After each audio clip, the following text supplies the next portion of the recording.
ആളെ തമ്പി സാറിന്റെ വീട്ടില് കോൺക്രീറ്റ്. എന്നാ മറ്റന്നാ വന്നാ മതി. മറ്റന്നാ ഒട്ടും പറ്റത്തില്ല. ബ്ലോക്ക് ഓഫീസിലെ രവിയണ്ണ ഇല്ലേ, അങ്ങേരെ വീടിന്റെ തറ കോൺക്രീറ്റ് ചെയ്യണോ. എന്നാ നിങ്ങൾ വരണ്ട. വരണ്ട്. അപ്പൊ ഞാൻ പിന്നെ നിന്നെ എങ്ങനെ കാണും? യോ വരാതിരിക്കുക എന്തെങ്കിലും ചെയ്യണ്ട സുനിയേട്ടാ. അല്ല ഗിരിയ പോവല്ലേ? എന്താ? പണ്ടാരത്തോട്ടിലെ കുറിണിയപ്പച്ചീര വാള വയറ്റ് വങ്കാലയ്ക്ക് അമ്മച്ചിയൊക്കെ ചെന്നപ്പോഴേ ഇത് ഇന്നെങ്ങാനും പറഞ്ഞു തീരുവോ? പറയട്ട്. ബന്ധുക്കളെല്ലാം കൂടെ ഒരേ കശാപ്പിശ. അത് വേറൊന്നും അല്ല, സുനി ഇങ്ങനെ നടന്നാ മതിയാ ഒരു കുഞ്ഞിക്കാലൊക്കെ കാണണ്ടേന്ന്.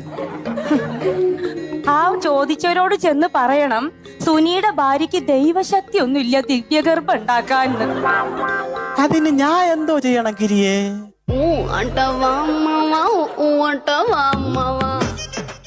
ചേട്ട ഇപ്പൊ എന്തിനു പോണ്? പണി ചെയ്യാൻ പോണ്. പണി ചെയ്യണം.